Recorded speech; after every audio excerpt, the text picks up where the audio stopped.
A university's legacy is built on foundations of success, but some legacies are cemented by the names that are forgotten. The story begins when Evelyn, the cynical editor of the campus newspaper, finds herself chasing shadows in the week leading up to Halloween.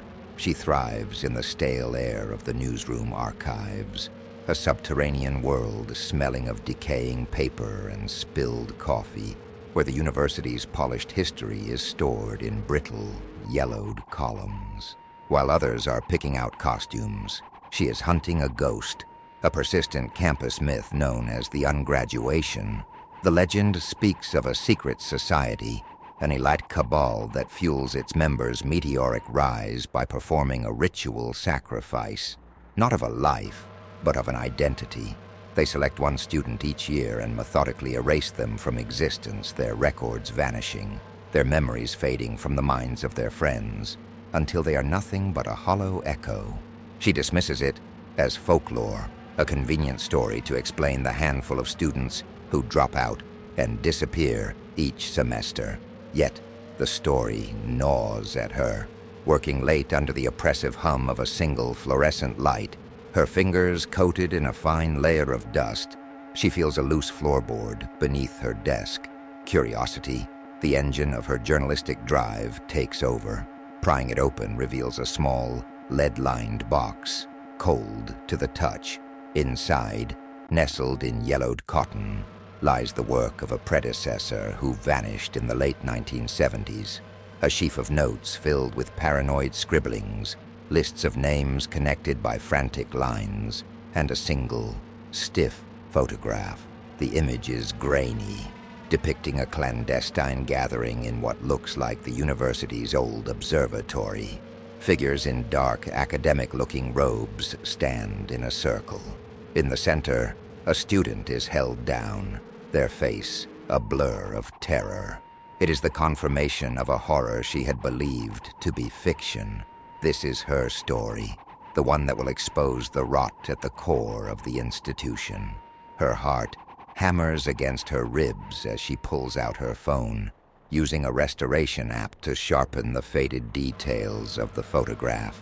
The digital noise recedes, the pixels coalescing into a coherent image.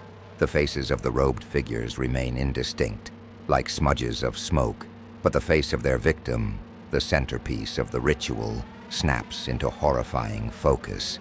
A cold, metallic dread floods her veins. It is a face she sees every morning in the mirror. The face in the photograph, the society's next victim to be erased from existence, was her own. The phone slipped from her numb fingers, its screen shattering against the cold concrete floor. For a moment, Evelyn couldn't breathe. The air in the archive thickened, pressing in on her, heavy with the scent of dust and the impossible truth. Denial was a reflex, a desperate lunge for solid ground in a collapsing reality, a glitch in the app, a cruel, elaborate prank left by a rival. She picked up the phone, ignoring the spiderweb of cracks, and ran the enhancement process again. The result was unchanged. Her own eyes, wide with a terror she had yet to experience, stared back at her from the grainy prison of the photograph. Panic, a cold, sharp blade, twisted in her gut.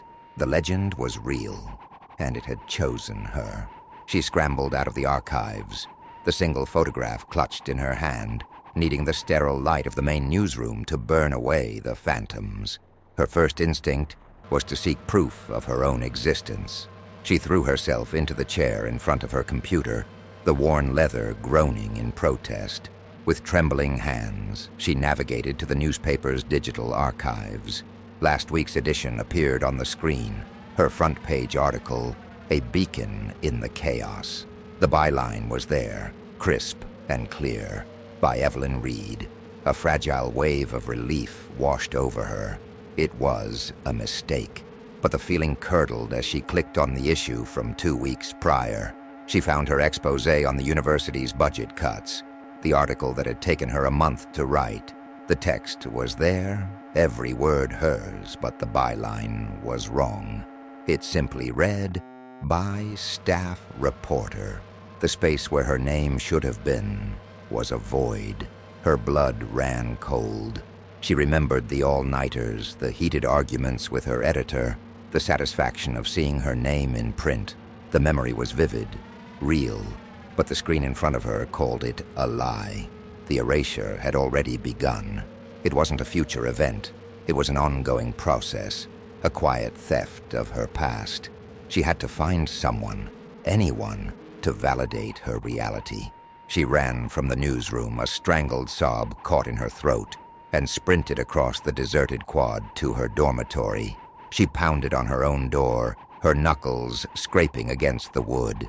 When it opened, her roommate, Clara, stared back, her expression a mixture of sleep-addled irritation and the cautious apprehension one reserves for a stranger. There was no flicker of recognition in her eyes. As Evelyn tried to speak, she glanced at her own hand, noticing for the first time that the silver university ring her father gave her at orientation, the one she had never once removed, was no longer on her finger. The phantom weight of the ring on her finger was a profound violation, a physical amputation of her past. Evelyn stumbled backward from the doorway, her throat tight with a scream that wouldn't surface. Behind her, the solid final click of a deadbolt echoed in the empty hallway, a sound that severed her last connection to a life she could no longer prove was hers. She was an anomaly, a ghost, haunting the edges of a world that was actively forgetting her. Panic gave way to a cold, sharp-edged resolve. She needed indisputable proof, something issued and recognized by the very institution that was unmaking her, her student ID card. It was in her wallet, a laminated rectangle of plastic that was her last official tether to Evelyn Reed. Clutching it, she ran to the 24-hour library, a fortress of facts and records. The air inside was cool and silent, smelling of climate-controlled preservation. The security guard, a large man with a weary expression, barely glanced up from his crossword puzzle as she approached the turnstile. She presented her ID, her hand trembling so badly she could barely hold it steady. He took it with a grunt and swiped it through the card reader. An angry, percussive beep cut through the silence, accompanied by a flashing red light. "Invalid," the guard stated, his eyes still on his puzzle. She insisted, her voice thin and reedy, that it had to be a mistake. He swiped it again, slower this time. The result was the same. The machine rejected her. Finally, he looked up, first at the card, then at her face. A flicker of confusion crossed his features. He tapped the photo on the ID. The image, once a clear and confident portrait, was now faint and ethereal.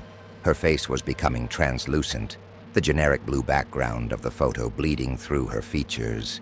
The name below it, Evelyn Reed, was a corrupted line of pixels dissolving into digital noise. The guard's suspicions softened into a palpable unease. He pushed the card back toward her, a useless token of a forgotten identity, and told her to sort it out with the registrar in the morning. She knew there would be no record of her by morning.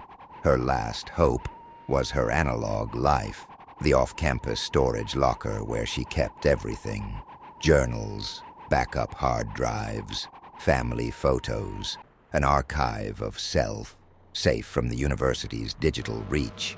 She arrived at the cold, corrugated metal building, the brass key feeling like a sacred object in her palm. Unit 237. Her unit, but her key wouldn't fit. A new industrial-grade lock, gleaming under the fluorescent lights, was in its place. Taped to the cold steel door was an official notice of terminated lease, but the name printed on it was not hers. It belonged to a person she had never heard of. The foreign name on the notice was not just a bureaucratic error. It was an epitaph for a life she could no longer claim.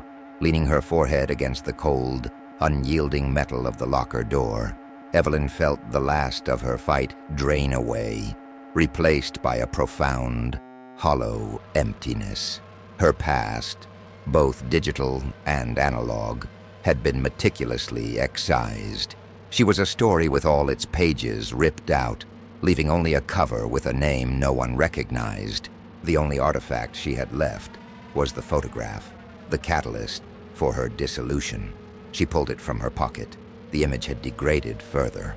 Her own face in the center of the ritual was now a transparent, ghostly outline, a mere suggestion of a person.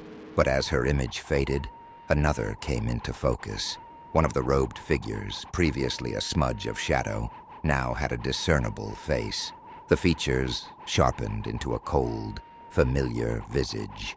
The university's dean, the very man who had shaken her hand and praised her ambition at a scholarship ceremony.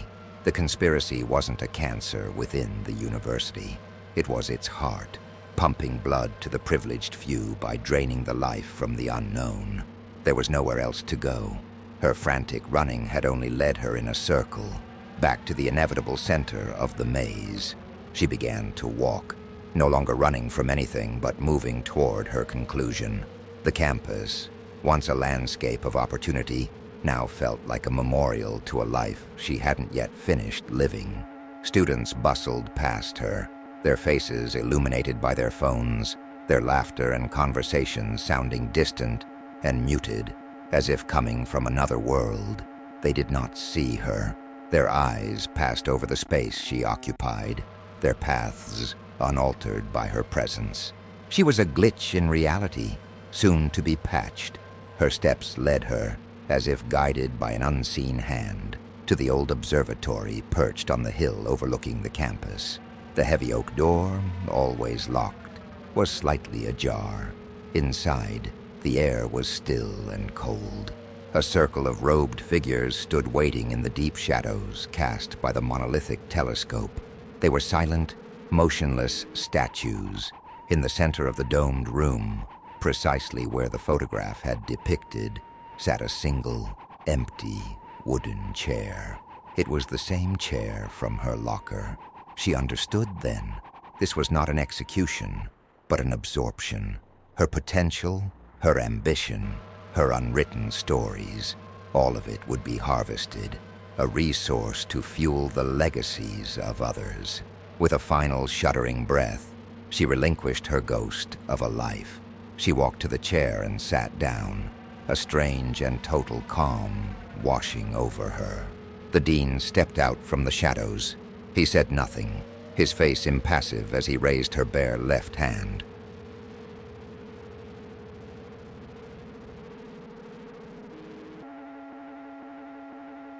Some contracts are paid with ink, others with time. The most dangerous are paid with pieces of yourself. The story begins when Nathan, a student running on the fumes of cheap coffee and sheer desperation, receives an offer that feels like a divine intervention. His life is a cramped, off-campus room that smells of damp laundry and instant noodles, a landscape defined by overdue bills and the crushing weight of his student loans. Every waking hour is a frantic calculation of work shifts and study schedules, a tightrope walk over a chasm of financial ruin. The invitation that arrives is an anomaly in this world of flimsy paper and final notices. It comes in a thick, cream-colored envelope, the university's crest embossed in gold leaf. It is from the Athelred Society, a name spoken in whispers on campus, a secretive cabal of immensely wealthy alumni who steer the university's fate from the shadows. They offer him a full scholarship, not just tuition, but a stipend that would lift him from his suffocating poverty into a world of comfort he can barely imagine. There is, of course, a condition. It is described not as a payment, but as a ceremonial duty. One night, once a year, he is to participate in a private tradition honoring the society's anonymous founding benefactor. To Nathan, who trades his nights for minimum wage stocking shelves or cleaning grease traps, the price of a single evening seems laughably small for a new life. He accepts, without a moment's hesitation. The ceremony takes place in a Gilded Age mansion, hidden behind a wall of ancient ivy. The air inside is thick with the scent of beeswax and old money. Masked, silent figures guide him to a circular library, where he is instructed to lie on a velvet-draped dais. He feels a strange, penetrating cold, a sensation that is not physical but mental, like a needle of ice piercing his consciousness. Then, oblivion. He awakens in his own lumpy bed, the morning sun streaming through his grimy window. His bank account, for the first time, has 5 figures. It was, he decides, the easiest money he has ever made. He goes to the kitchen to perform his morning ritual, but the bitter aroma of his instant coffee, usually a comfort, now makes his stomach turn. An unfamiliar impulse guides him out of his apartment. He finds himself in a neighborhood he's never been to, entering a wine shop where a single bottle costs more than his rent. He buys it without thinking. Later, standing in his cramped room, he swirled the dark red liquid in a cheap tumbler, and catching his reflection in the window, he saw a stranger looking back. The face was his, but the condescending, arrogant sneer was not. The sneer in the reflection vanished as quickly as it had appeared, replaced by Nathan's own familiar, bewildered face. He tried to force the expression back, to prove it was a trick of the light, but his muscles felt clumsy, alien. He could not conjure that look of innate, effortless superiority. He drank the wine, and a part of his mind, a part that was not his own, identified notes of black cherry and oak, articulating a connoisseur's appraisal that was utterly foreign to him. He dismissed it as a hallucination, a side effect of sudden relief from years of grinding stress. But the intrusions continued, subtle at first, then more pronounced. During a history lecture, he found himself jotting notes, not in his usual jagged print, but in a flowing, elegant cursive he hadn't used since grade school. The letters formed themselves, his hand a vessel for another's memory of penmanship. The changes began to accelerate, colonizing his life from the inside out. He started having flashes, not of memories, but of ingrained preferences. He would walk past a tailor shop and feel a sudden, inexplicable urge to be fitted for a bespoke suit. The cheap utilitarian clothes in his closet suddenly felt coarse and insulting against his skin. His own body was starting to reject his life. He felt like a passenger in his own bones, watching as his hands moved with an unfamiliar grace, as his posture corrected itself into an aristocratic straightness he had never possessed. The most disturbing moments were the silences, when a thought would surface that was entirely alien, a sudden detailed memory of the view from a balcony in Monaco, the scent of expensive perfume on a silk scarf, the cold satisfaction of a successful corporate takeover. These were not daydreams. They were echoes, fragments of a consciousness that had been poured into him and was now slowly, methodically, overwriting his own. He was a house being occupied by a ghost that was systematically renovating, throwing out all of Nathan's cheap furniture and replacing it with its own priceless antiques. One night, he was jolted awake by a sound in his silent apartment. He realized with a surge of terror that the sound had come from him. A single word, spoken in a voice that was his, but with a cadence of pure authority. Constantine. The name meant nothing to him. He typed it into his laptop, his fingers feeling like clumsy appendages. The search results painted a picture of a reclusive industrialist, a titan of the early 20th century, the anonymous founding benefactor of the Athelred Society.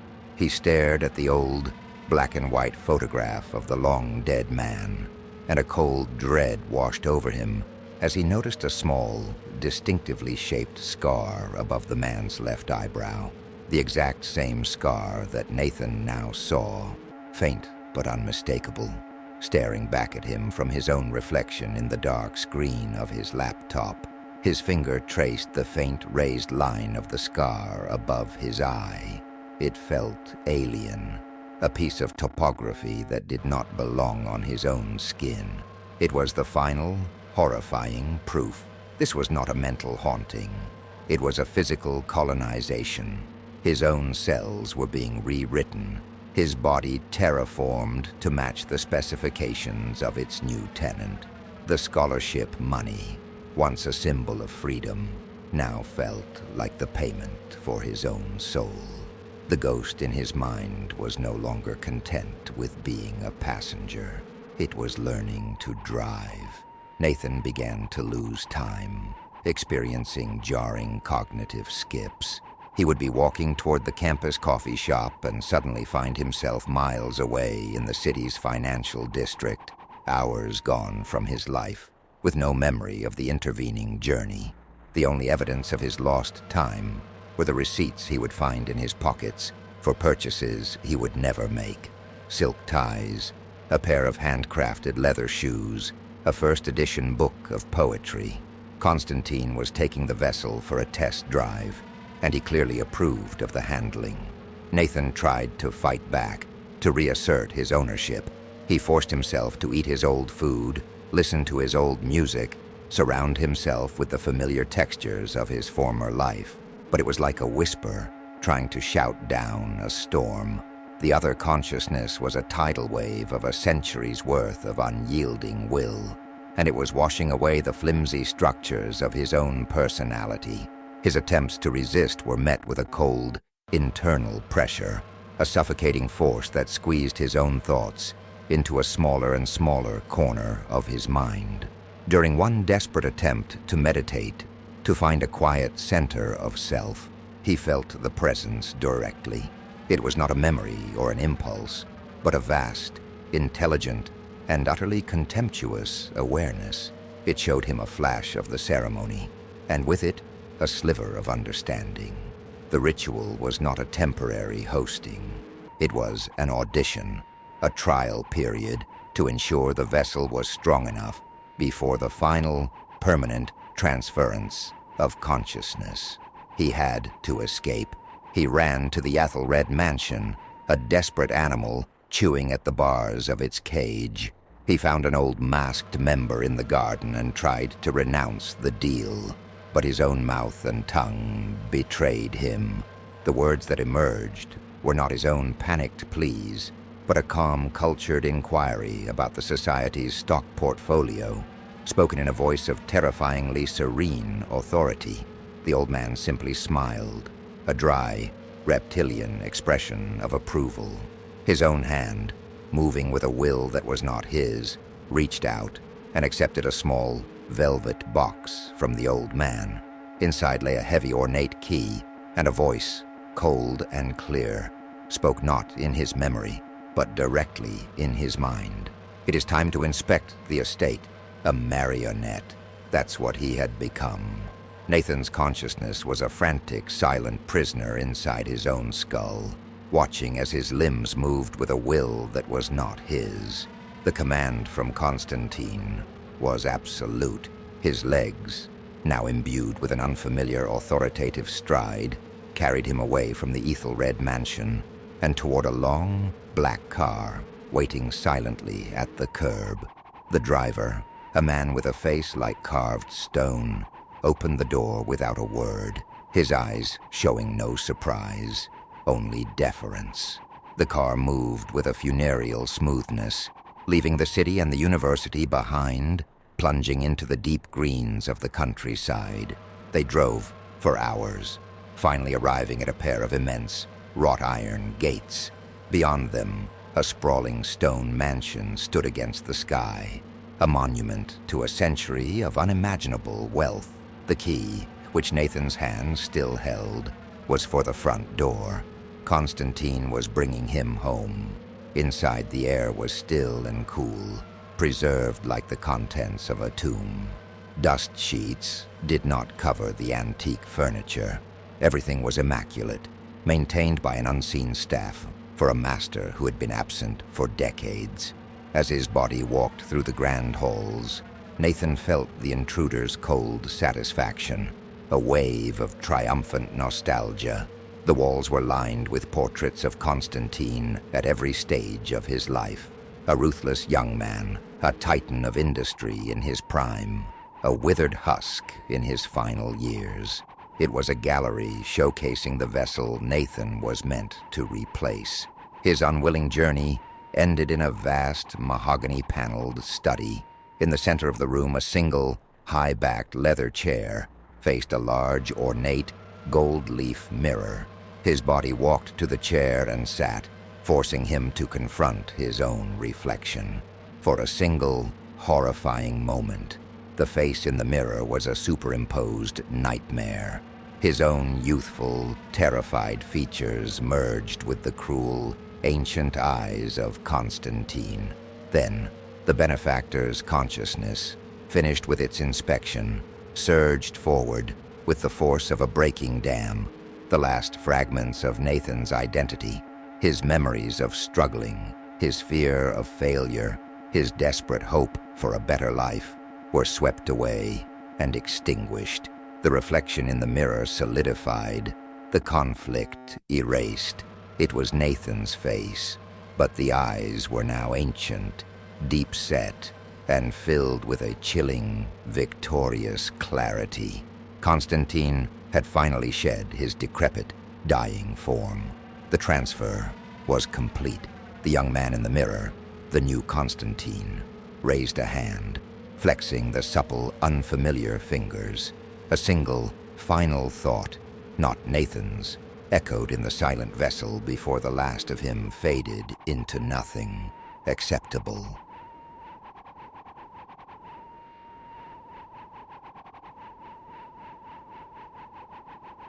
Every building is a blueprint of its creator's mind, but some minds are better left unexplored. The story begins when Samuel, a student of architecture, becomes obsessed with the chaotic design of his university. Blackwood University was the magnum opus of Elias Thorne, a reclusive 19th century architect who was declared mad shortly after its completion. The campus is an architectural fever dream, a labyrinth of unsettling angles, windowless lecture halls, and staircases that spiral to nowhere. While professors and students navigate theological spaces with resigned frustration, Samuel sees a hidden language. He believes Thorne's madness was a form of genius, and that the university's discordant design conceals a secret, perfect order. His nights are spent in the deep, silent archives, his fingers tracing Thorne's original ink-stained blueprints. In a heavy folio containing sketches of the main bell tower, he discovers a false bottom. Inside is a single, rolled schematic drawn on brittle vellum. It is not for a building, but for a system. Labeled the vascular structure, it details a network of hidden corridors, observation galleries, and service tunnels woven between the official spaces, an unseen circulatory system within the campus's body. The discovery validates his every theory. He finds the first entrance behind a section of loose paneling in a disused storeroom.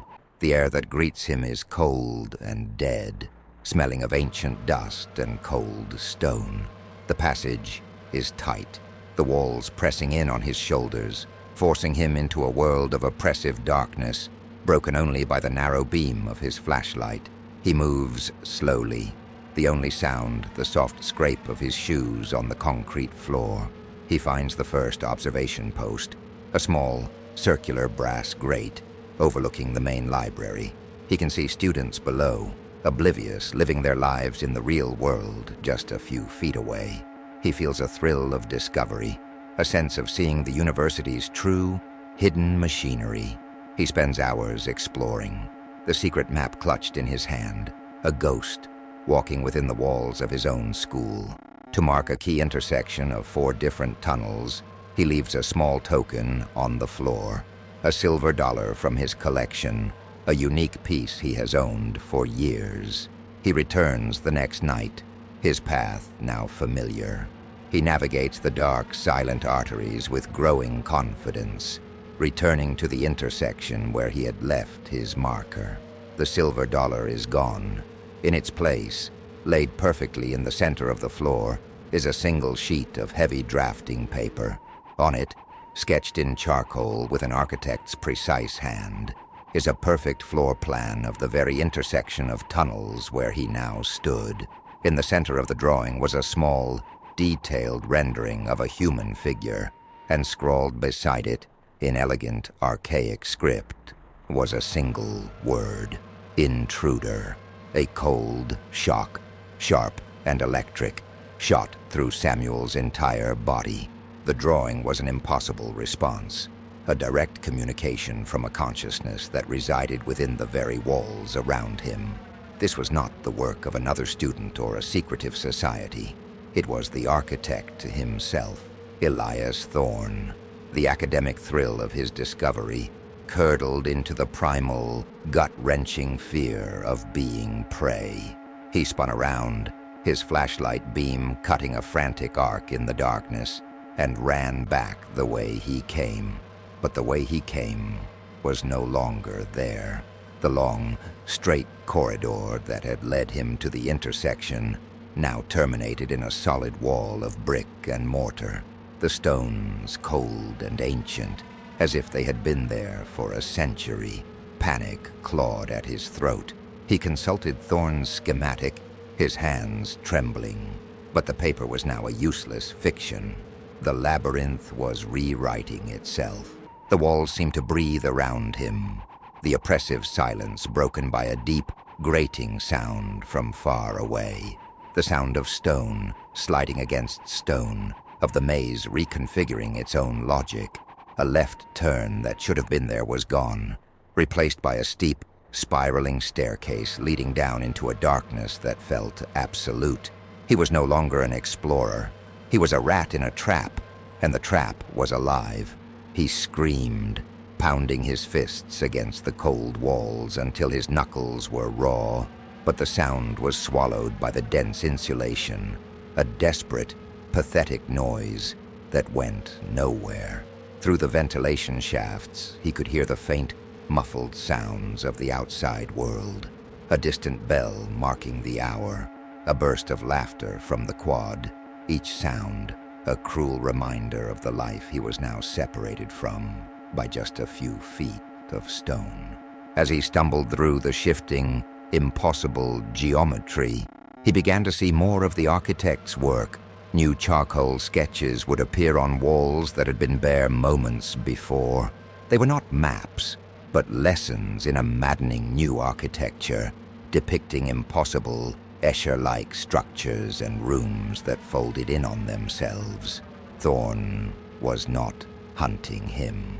He was instructing him, forcing Samuel's mind to break so from the rigid rules of physics and embrace the fluid, nightmarish reality of his creation.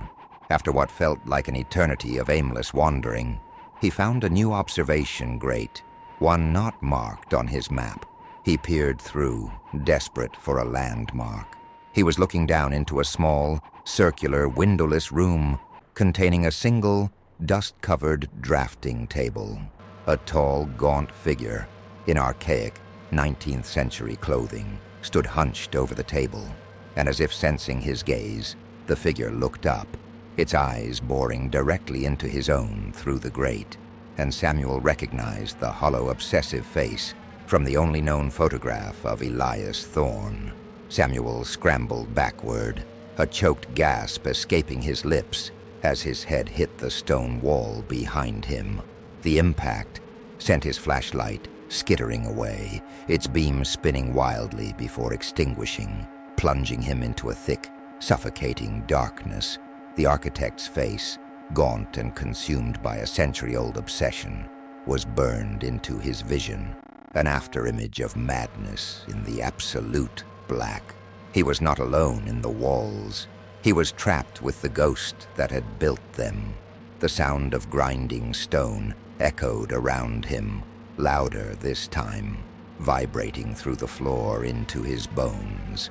A section of the wall to his left slid open, revealing a new corridor bathed in a faint, sickly, phosphorescent light. It was not an escape. It was an invitation, a summons. With no other path available, he crawled into the glowing passage, the light casting long, distorted shadows that seemed to writhe on the walls ahead. The maze was no longer trying to confuse him. It was guiding him. The path led him downward, deeper into the foundations of the university, ending at an open doorway.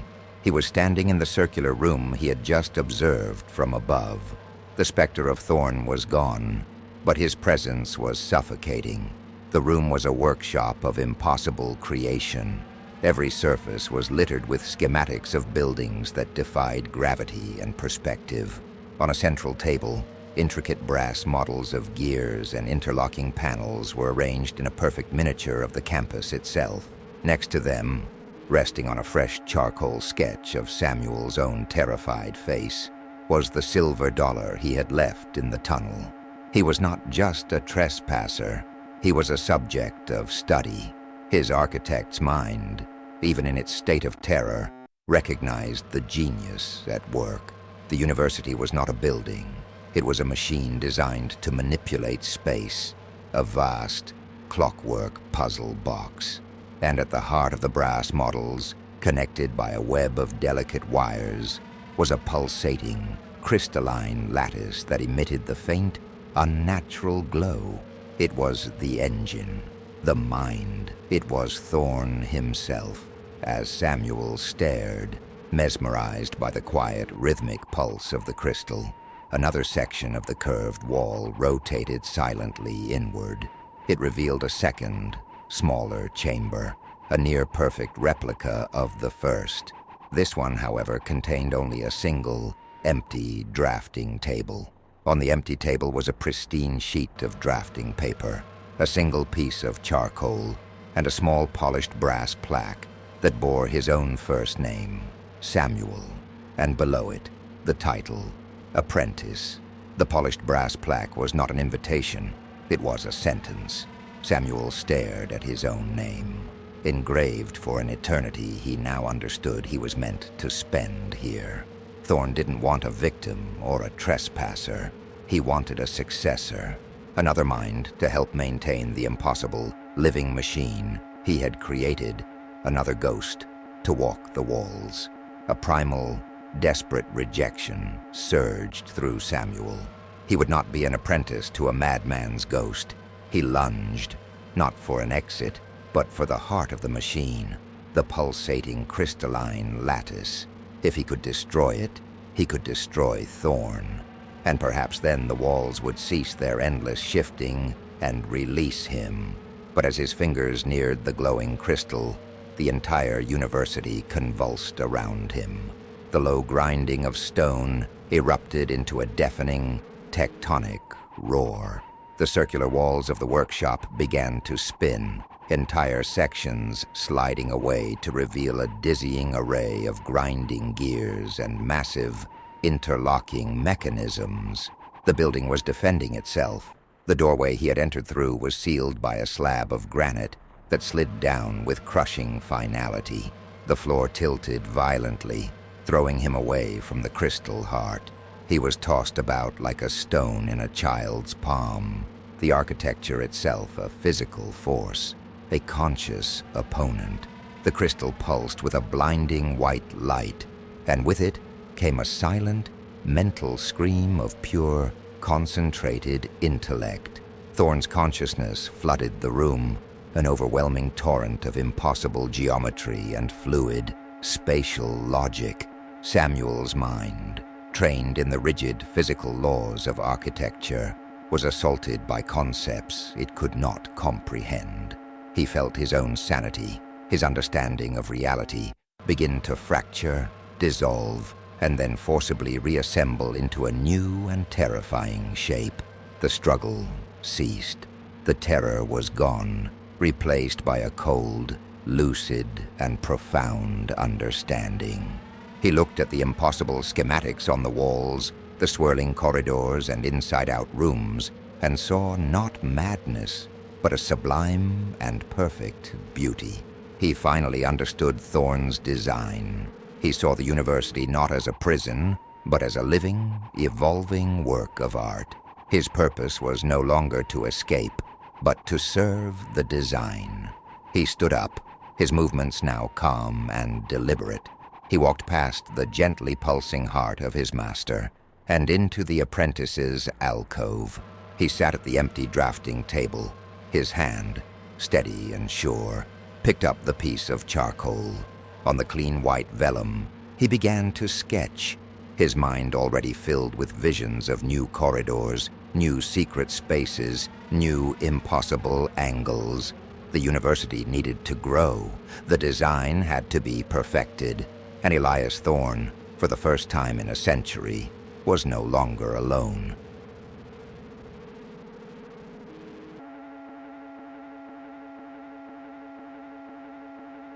There are sounds that create and sounds that destroy. But the most dangerous is the silence that can unmake reality. The story begins when Laura, a music student blessed and cursed with perfect pitch and hypersensitive hearing, is invited to audition for the Ethelred chorale. To her, the world is a cacophony, an overwhelming symphony of noise she constantly tries to escape. The chorale is her idol, an elite, almost mythical a cappella group on campus, renowned for harmonies so pure they seem to defy the laws of physics. She expects the audition to be in a grand music hall, a test of her vocal range. Instead, she is led to an anechoic chamber in the physics department, a room designed to be a black hole for sound. Inside, the silence is so absolute it is a physical pressure, her own heartbeat a deafening drum. The choir director, a man with cold, analytical eyes, does not ask her to sing. He asks her to listen to the void he creates between two sharp claps of his hands. He is testing her perception not of sound, but of its absolute absence. She is accepted. The director explains their art is not in the notes they sing, but in the silence they sculpt. He calls it harmonic null, the practice of using resonant frequencies to create pockets of perfect engineered silence. To Laura, it sounds like abstract poetry, but the prestige of the group is an irresistible lure. The rehearsals are held in the same chamber, a disorienting experience. The members stand in a circle, humming at frequencies so low they are felt more than heard, a vibration that thrums in her bones. Their focus is on the center of the room, where the overlapping sound waves cancel each other out, creating a null space. Laura feels a strange, vertiginous pressure in her ears, as if the air itself is being unmade in that spot. The director begins to speak of the upcoming state competition. He mentions their primary rival, a tenor from another university named Jacob, whose voice is said to be a once-in-a-generation instrument. The director's tone is not one of admiration, but of cold, academic envy. He announces a special rehearsal to focus their acoustic intent on the problem of Jacob. The session is the most intense yet. The resonant hum is deeper, the vibrations making her teeth ache. The null space in the center of the room feels tangible, a sphere of cold, oppressive nothingness. The director instructs them to hold a single, unified thought, the name, Jacob. There was a final deep thrum that seemed to pull the air from her lungs, and then the pressure vanished, replaced by the simple, dead quiet of the chamber, and Laura realized with a sudden, sick jolt that she could no longer recall the sound of a tenor voice at all. The absence was a hole in her mind. For Laura, whose memory was a flawless archive of sound, the inability to recall the specific timbre of a tenor voice was a cognitive violation. She tried to construct it, to imagine a high-registered male voice, but the mental space where that sound should be was a perfect, silent void. She left the anechoic chamber in a daze, the other members of the chorale chatting placidly, as if they had just finished a routine practice. The next morning, a gnawing anxiety drove her to the university's vast music library. Her hands trembled as she searched the digital archives, for a video of the rival university's last competition. She needed to hear Jacob's voice to prove that the resonant silence had only temporarily frayed her senses. She found the performance. The choir took the stage. The music began. But when Jacob stepped forward for his solo, a horrifying unsound occurred. His mouth opened, his chest expanded with breath, his throat strained with effort, but only silence emerged. He was a ghost on the recording, a silent puppet in a world of sound. A frantic, cold dread propelled her deeper into the archives. She pulled up recordings of the world's most famous tenors, Pavarotti at the Met, Caruso on a crackling phonograph. In every instance, the result was the same. The men stood, their bodies performing the act of singing, but they were sonically blank, their legendary voices replaced by an absolute, unnatural quiet. The entire vocal range, an entire pillar of music history, had been surgically excised from the world.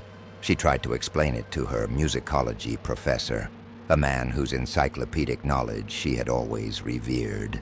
She asked him about the historical role of the tenor voice in opera. He simply stared at her, his expression a placid mask of confusion, and explained that opera had never included such a vocal classification. He gently suggested that she was overworked, that her uniquely sensitive ears might be prone to auditory illusions. The world's placid, unyielding consensus was that she was insane. She was a lone Cassandra, screaming a truth that no one else had the memory to understand. Finally, she confronted the choir director, her voice shaking with a mixture of terror and rage. He listened to her accusations, his face impassive. He did not deny it. A thin, cold smile touched his lips. He explained that the harmonic null was a tool of refinement. It did not destroy. It simply archived.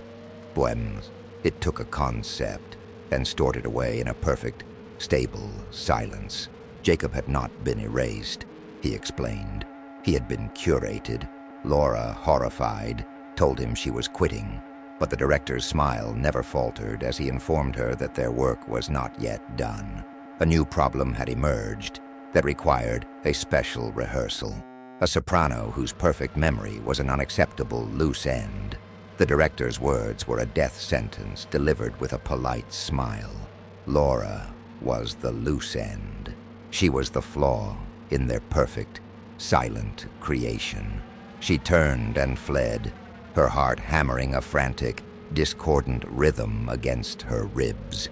The familiar, comforting halls of the music building now felt like a closing trap, every shadow a potential hiding place for one of the chorale's placid, smiling members.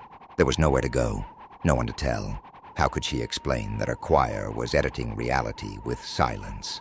She was utterly, terrifyingly alone, armed only with a memory of a world that no longer existed. Her only sanctuary was her small, soundproofed practice room, a space she had always used to escape the world's noise. Now she locked herself inside to escape its silence. But the quiet was no longer a comfort. It felt thin, fragile, and she found herself straining her ears, listening for the deep, resonant hum that signaled the chorale was at work. They began to torment her from afar, their power reaching across campus to unravel her world thread by thread. It started with small, impossible subtractions. She would be reading a familiar piece of sheet music, and a specific chord progression would simply be gone, leaving a blank, nonsensical space on the staff that only she could see. She listened to a recording of a beloved symphony, and the entire violin section was absent, leaving a gaping, structural wound in the music that no one else could perceive. They were not just erasing things. They were showing her they could. They were demonstrating her powerlessness, deconstructing her reality to prove that her own mind was an unreliable narrator. She realized their power was focused, amplified by the anechoic chamber. It was their instrument. A desperate, half-formed plan began to coalesce. If she could disrupt the rehearsal, if she could somehow break the perfect, sound-absorbing seal of the chamber, maybe she could break their power. She waited until the deep quiet of late evening, then slipped into the deserted physics building. She could already feel it, a low, bone-deep hum vibrating through the concrete floor. The rehearsal for her erasure had already begun. She reached the heavy insulated door of the chamber, a silent, monolithic slab of steel. She pressed her ear against it, feeling the focused, malevolent vibration of the silence being woven inside. As she wedged a crowbar into the seam of the door, straining to break the seal, the deep hum in her bones abruptly ceased, and in the sudden flat quiet that followed, a wave of pure horror washed over her as she realized she could no longer remember the melody of a simple lullaby her father used to sing to her. The loss of the lullaby was an amputation of the soul. It was not a fact or a piece of trivia that had been subtracted. It was a cornerstone of her identity, a memory woven into the very fiber of her being. The crowbar slipped from her nerveless fingers, clattering against the linoleum floor with a sound that was jarringly loud in the flat, dead air. The fight was over. How could she protect a world when its most precious pieces could be stolen directly from her mind? With a perfect, frictionless motion, the heavy, vault-like door of the anechoic chamber swung inward, revealing the chorale within. They stood in their familiar circle, their faces serene, their eyes empty of malice. They were not monsters. They were gardeners, calmly weeding the chaotic landscape of reality. The director stood in the center of the room, and he beckoned to her, a gesture not of command, but of gentle invitation. There was no escape. There was no world left to escape into. She stepped across the threshold, into the absolute silence of the chamber. The door swung shut behind her, making no sound at all. The director guided her to the center of the circle, to the null space where reality was unwritten. She closed her eyes, bracing for a final, painful erasure. But there was no pain. There was only a profound and expanding quiet. The constant, overwhelming barrage of sound that had plagued her entire life. The hum of lights, the rustle of clothing, the frantic beating of her own heart, all of it simply dissolved. The anxiety, the fear, the desperate struggle to be believed, it all melted away into a state of perfect, blissful tranquility. The silence was not an attack. It was a cure. It was the one thing she had craved her entire life. She had not been dragged to her execution. She had been brought home. When she opened her eyes, the world looked the same, but it was fundamentally different. It was clean, ordered. The director was speaking to her, his voice a calm instrument. He explained that her memory had been a flaw, a dissonance they had to correct. But now, her perfect perception would be their greatest asset. She would not be erased. She would be the curator of the silence, the guardian of their curated archive, the only one with the sensitivity to ensure the subtractions remained stable. The terrified, struggling music student was gone, scrubbed away by the perfect quiet. In her place was a serene, placid guardian, her purpose finally clear. She was no longer a person. She was an instrument, perfectly tuned to the silence she now served.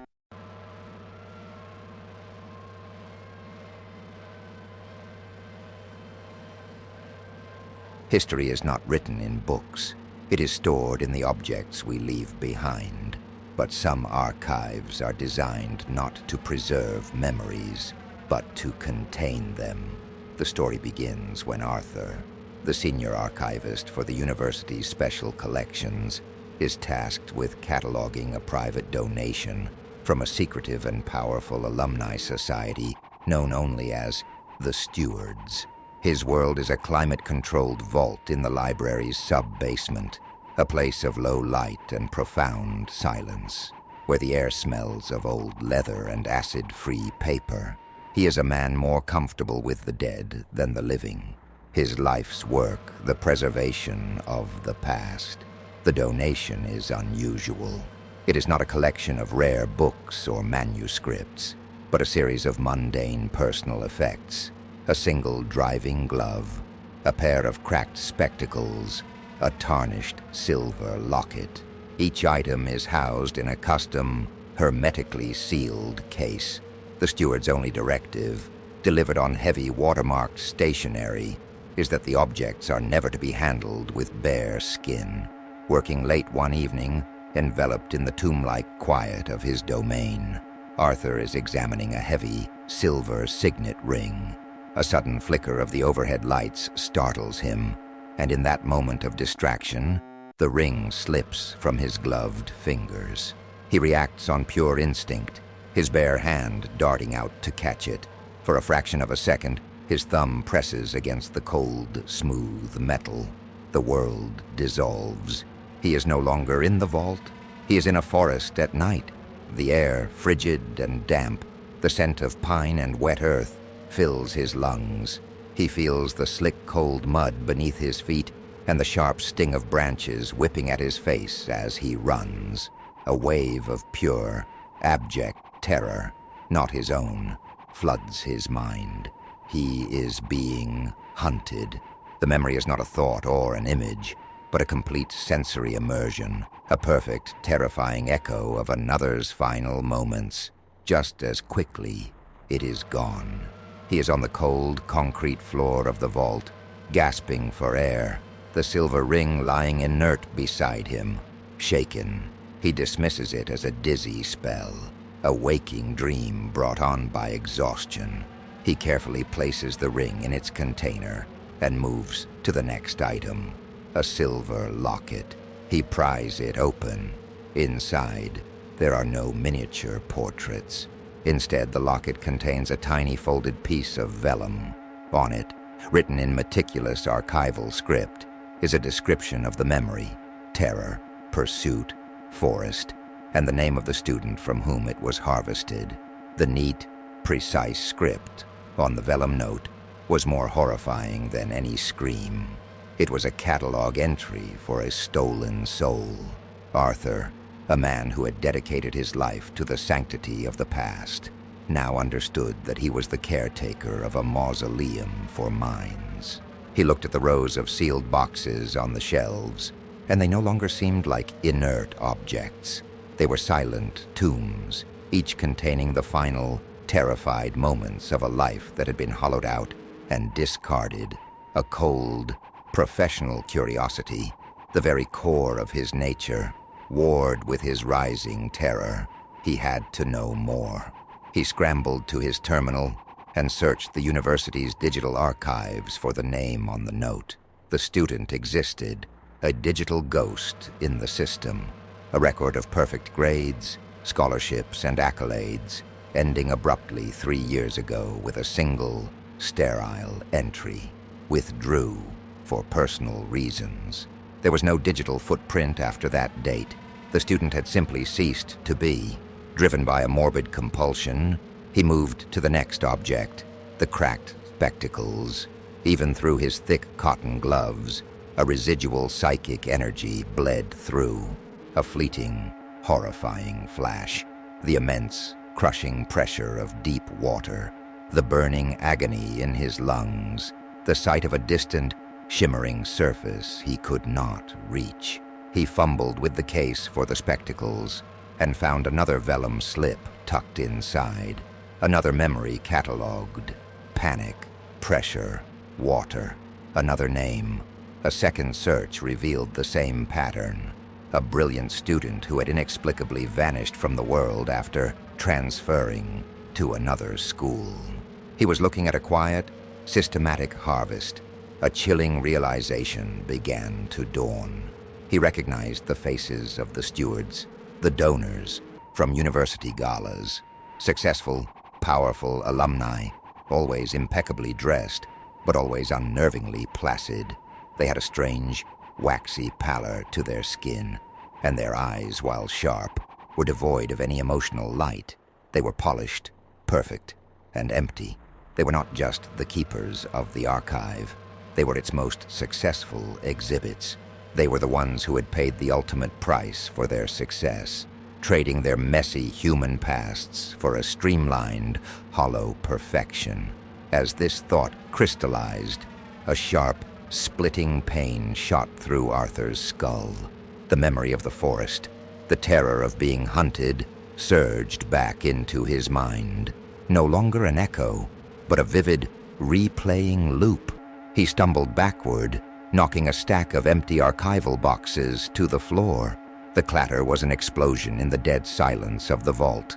He froze, his breath catching in his throat. From the entrance, a soft, electronic chime sounded.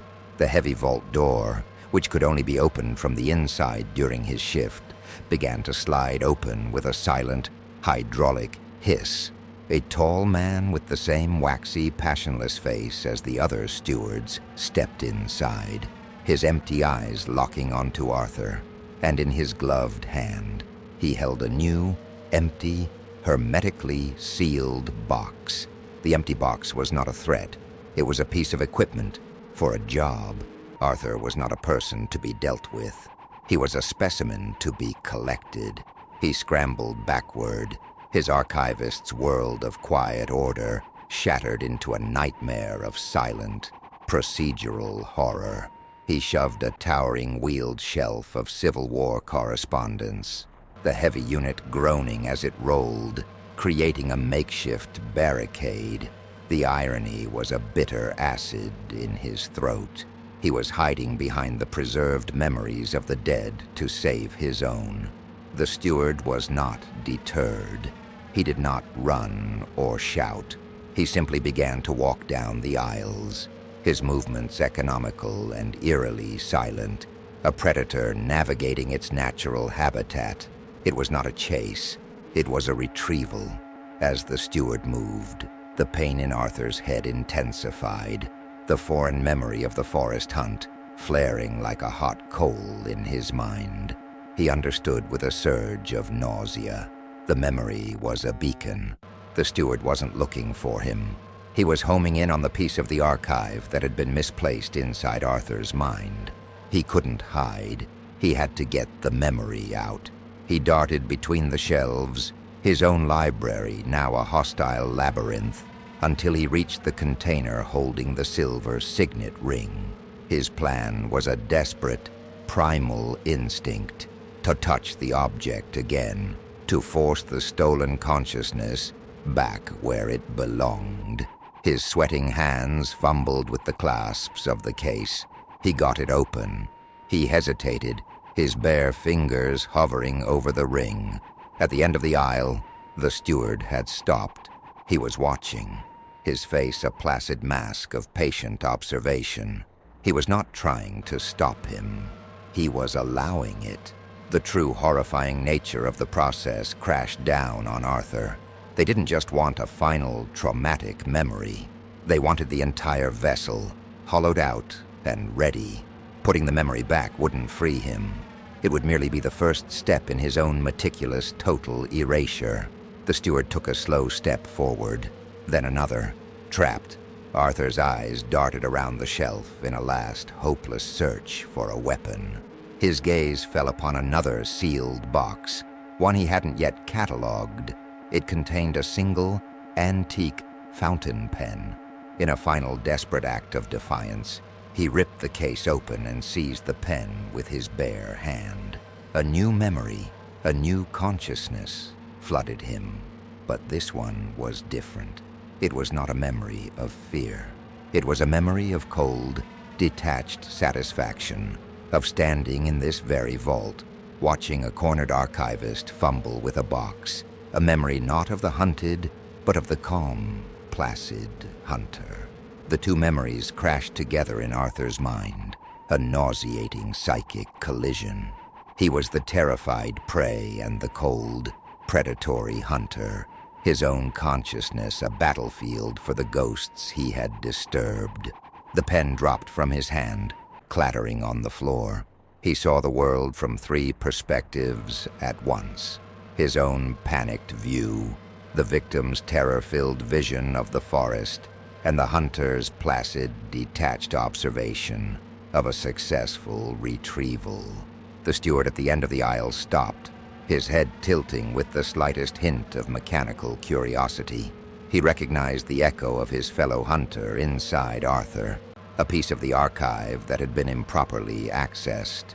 The steward's purpose was no longer just to collect a new specimen. It was to restore order to the collection. He moved forward, his movements now swift and efficient. He did not reach for Arthur. He reached for the objects on the floor, the silver ring and the antique fountain pen. As the steward's gloved fingers closed around the artifacts, the memories were not gently withdrawn. They were violently ripped from Arthur's mind. The psychic backlash was a brutal, scouring force, an acid wash for the soul. The process was not surgical. It was absolute. The 2 foreign memories were torn out, and in their wake, they pulled everything else with them. Arthur's own past, the memory of his mother's smile, the scent of his childhood home, his love for the feel of brittle paper, his own name. It was all siphoned out in a silent, screaming torrent, leaving a perfect, pristine vacuum. The man who was Arthur remained standing, his body unharmed, but his mind was now a clean, empty room. His face was slack, his eyes holding the same placid, vacant stare as the man before him. The last flicker of his identity was gone. The steward observed the empty vessel for a moment, a flicker of what might have been approval in his dead eyes. The retrieval was a success. He calmly placed the ring and the pen back into their sealed containers. Then, he reached into the pocket of the archivist's tweed jacket and removed a single, personal item, a worn, cracked university library card bearing the name Arthur. He placed the card, now the sole container of a man's entire life and consciousness, into the new empty box he had brought. He sealed it and placed it in its designated space on the shelf. The archive had a new entry. The hollowed man who was once Arthur, now impeccably calm, turned and followed the steward out of the vault, his posture straightening into a perfect, confident stance, ready for his new, successful, and empty life. And with that, their stories came to an end, leaving only one question to haunt you. If your identity is nothing more than a collection of memories, what are you when those memories are stolen? Let us know your thoughts in the comments below. We read all of them. See you in the next one.